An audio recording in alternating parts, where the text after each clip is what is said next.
Yo,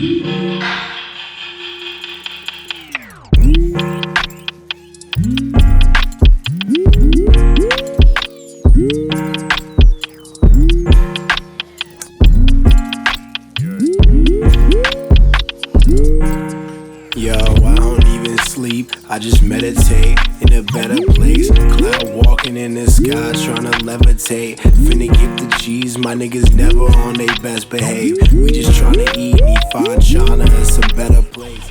My name is Dayle. I'm non-binary, I use they, them pronouns. I am a sponsored skater, professional musician. I was born in Staten Island, New York. When I was 2, moved to New Jersey, lived there until 2002. My father got sick and George Bush got reelected, so my family and I basically decided to get out. We moved up here to Canada. My whole family were very musical. My father is a professional drummer. My mother, she's a fantastic singer. My sister is a fantastic singer, and I picked up music from my father. So he plays drums. My first instrument was the drums. I started when I was 2, back in 97. I picked up guitar when I was around, I was like 12 or 13. I played that on and off. My main love has always been the drums. And since 2016, I've been producing electronic music, and that's when I really fell in love with it. That's what I've been sticking with and focusing on the most lately is my electronic music, hip hop, R&B type stuff. The fact that I can make a whole album on my laptop is super appealing. Through a crap ton of trial and error, how vulgar. Who cares? Oh, there's a shit ton of trial and error for sure. Nowadays, there's so many more serious people and so many more people to teach you, and it's so many resources out there for free. But yeah, it was just a lot of hunting. It's like a lot of self-taught and a lot of trying to find people willing to help. Like from an objective point of view, the music industry is not doing well. Nobody buys albums anymore. Because of the virus, nobody's touring, and that was like the main revenue. And with this streaming era, you can get a free Spotify account, you can get a free YouTube account. There's like thousands of hours of music uploaded to the internet daily, hourly. So you really gotta stand out these days. You really gotta push yourself, and it's motivating and crushing at the same time. I think I've kind of transcended this part where I stopped caring about my numbers and I started caring more about the music. And hilariously enough, ignoring my numbers made my numbers go up. Like I'm trying to be part of a charge against streaming. I'm trying to be part of a charge against this culture of musicians being expected to be music factories. I refuse to fall into that trap of rushing my music anymore, because I find when I don't rush my music, the quality is like way up there. But if I do rush it, it's just bad. And that's what happens with everybody. Everybody rushes their music and it all sounds the same. And you can tell who doesn't rush it. You can tell who really cares and really wants to stand out.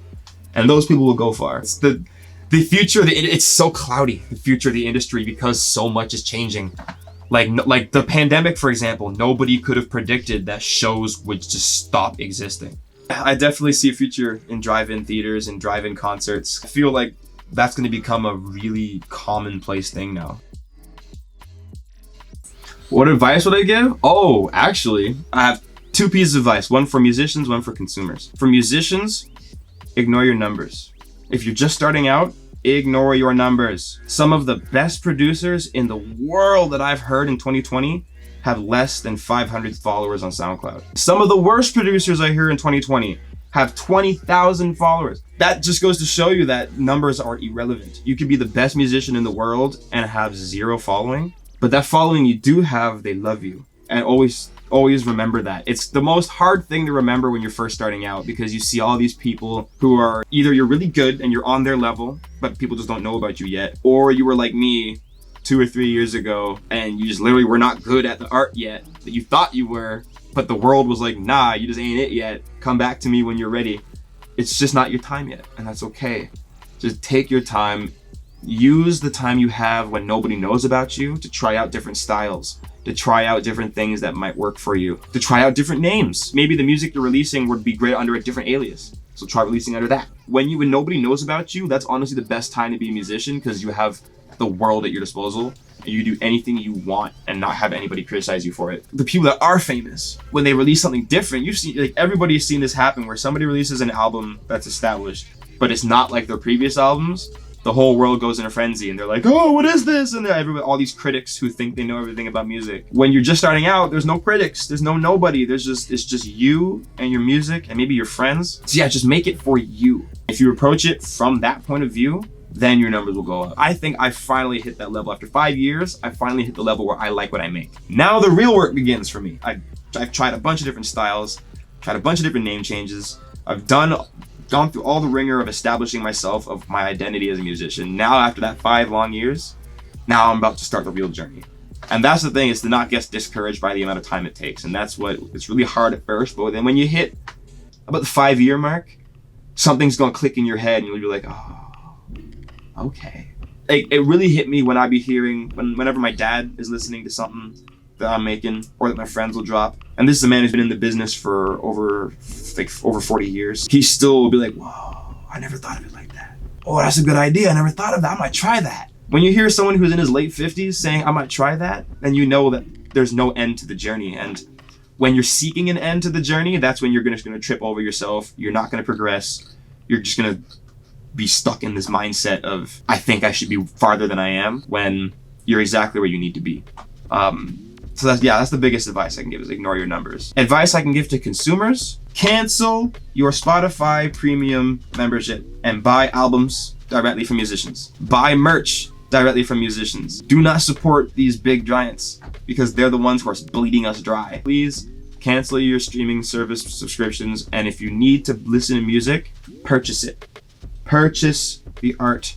That's my biggest plea to the consumer, is to pay for your art, because then we can keep making art and everybody wins. My music is only half my career. I'm super hyped to say that as of 2020, skateboarding is no longer just a hobby of mine. It is now an official career. This company here, Alduin, it's a clothing company owned by a black queer woman. Shouts out Carolyn, love you. Yeah, she's the best boss. She gathered a bunch of black skateboarders throughout Toronto and Durham to really just, like, especially in the wake of the George Floyd protests, reigniting the civil rights movement this year. I found it more important than ever to really be picky with what companies I fuck with. The best thing other than music is skateboarding to me. I wouldn't be where I am without skateboarding. And hilariously enough, I started out of spite. I started because back in 2012, everyone remembers the Yonkers, like Tyler the Creator's song Yonkers, and how that sparked a huge new wave of fans of Odd Future. And I won't deny, I was one of those Yonkers posers. I was one of I would dress up like Tyler the Creator, wear the Vans, wear like the 5-panel camp hats and everything, but I didn't skate. I wasn't a skater, I was just a musician. And one of my homies, I distinctly remember him, we were just joking, he wasn't like serious about it, but I remember he jokingly calling me a poser because I didn't skate, but I wore the clothing. And I was just like, okay, bet. And like one of the homies coincidentally didn't want one of the skateboards anymore, and was like, yo, Kai, do you want this board? I'm like, because I noticed you're starting to skate. I'm like, yeah, I'll definitely want the board. And I was trash. This was back, like 2013 was when I actually started. I was garbage. But like the first few falls, most people quit. But 8 years later, I haven't stopped. Like 2021 coming up, so that'll be 8 years. Yeah, I haven't stopped. It's been an absolute passion of mine. What started as trying to spite somebody who jokingly called me a poser turned into me falling absolutely in love with the sport. And I think the coolest part of it was the fact that at the time, black people were really having a skating renaissance. That was when Odd Future was super popular. And one of their main things, aside from the hip hop, was skating. That was a huge aspect of Odd Future's brand and their impact on culture.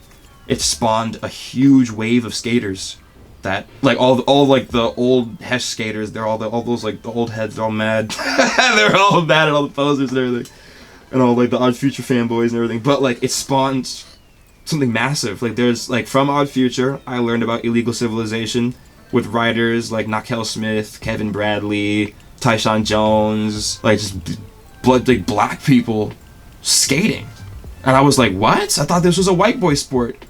But I'm seeing black kids shredding. Like, not just like skating, like these kids were shredding better than any white skater I'd ever seen in my life.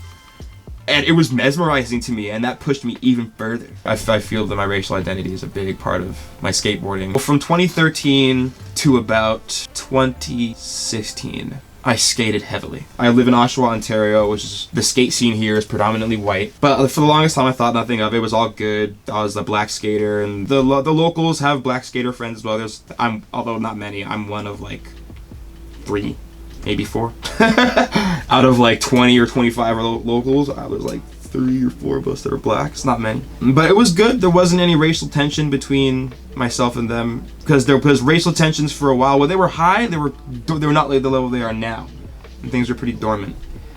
And then in 2017, I came out as non-binary, and everything changed. I lost a lot of friends because the locals revealed themselves to be wicked transphobes, and there's a lot more political just energy in the air at that time in history. Around 2017 is when things really started to shift. The concept of binary gender was starting to be thrown out the window more and more. People were coming out. At the time, the term non-binary was another thing. It was gender fluid at the time. And that's what I came out as. And a lot of my skater friends did not take it well. They all refused to get my pronouns right, despite me constantly reminding them and asking them to. It was around a period of time where a lot of people, you couldn't really be neutral anymore. And a lot of my friends at the time were taking just the wrong stances on like everything. Not treating queer people right, using the F slur constantly. A lot of casual racism that at the time I thought I just brushed under the rug, but now that once tension started rising, it became a lot. I couldn't brush it under the rug anymore, and I started calling it out, and I started calling out the sexism and everything, and a lot of my friends weren't with it, because skating, again, it's a cis-het, white, male-dominated form of art and sport. And if you're a person of color, if you're black, indigenous, if you're queer, it's really hard to get a footing. So for a good 2 years, I stopped skating, because I just thought there was no place for me anymore. Years growing up, as a black kid, I never fit in with the white kids skating, and then Odd Future happened, so I thought I fit in.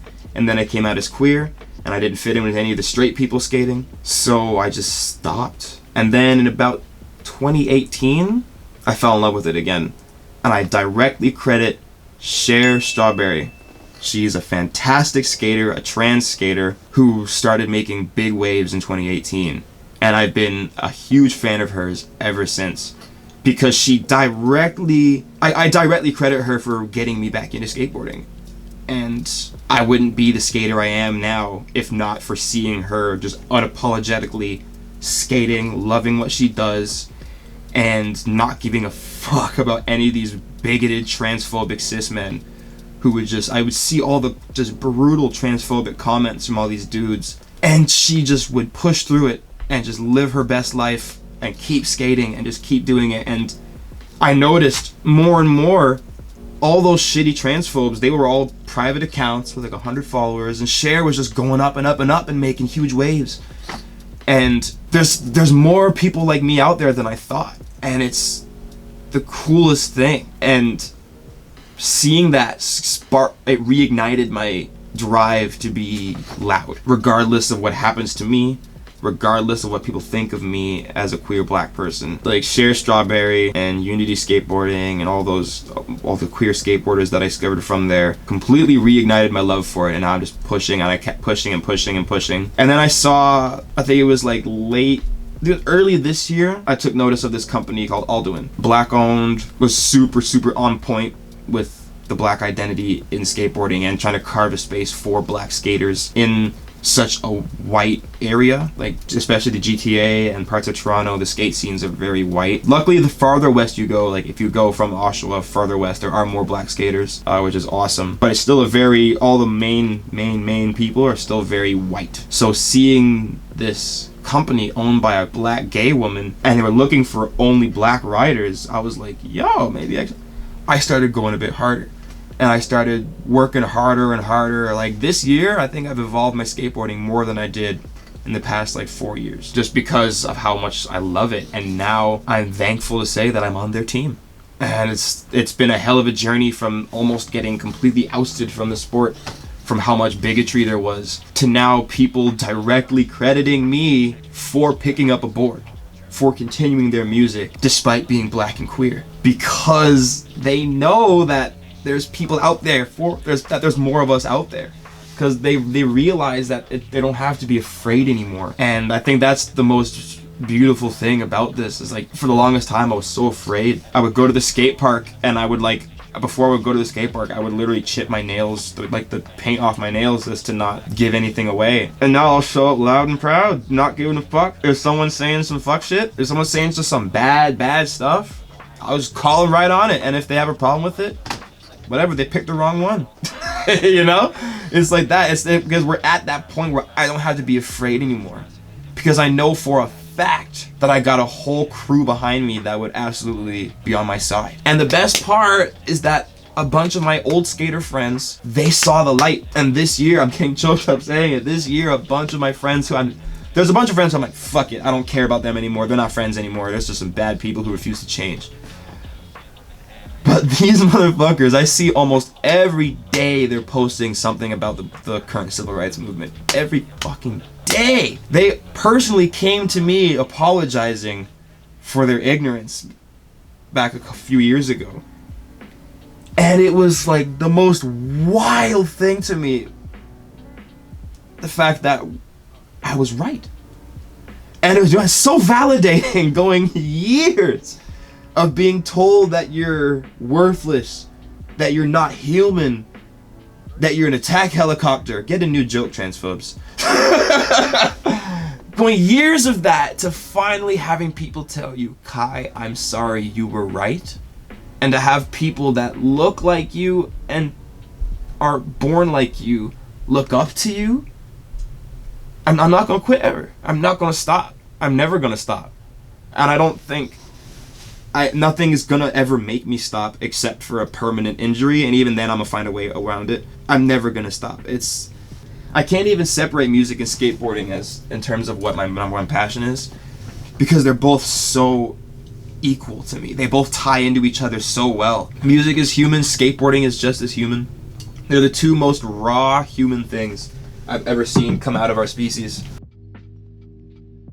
Don't tell anybody about your projects until you're done. It's scientifically proven that if you tell people about your endeavors, if you tell people about your future goals, you're less likely to accomplish those goals because you get a massive rush of dopamine from telling people. You're like, oh yeah, I got all these plans for this album. I'm gonna have this person and this person and this person. It's gonna be sick. Like, get your ears ready. Keep a lookout for this record. Record never drops because you were so hyped. I'm hyping up the record. You don't actually start the record. So that's all. You keep everything close to the chest. That's the best thing. And if there's one thing that I've learned from my life is to do what feels correct, regardless of what people think of you. Because if you listen to anybody else, you won't get anything done. If you listen to what the society tells you, you won't get anything done. Especially if you're born in such a way that completely contradicts society. To my black queer people out there, the most revolutionary thing you can do in a world where the status quo is that you're supposed to die, the most radical thing you can do is live your best life. And that's what's keeping me going. I didn't think I would have made it to 25, to be perfectly honest. But at age 24, I had an epiphany, which was that very thing I just said, was that the most radical thing I can do in a world that wants me to die is just to fucking live. As somebody who survived, the best thing you can do is survive. And I'm happy to say that I'm starting to live after years of surviving.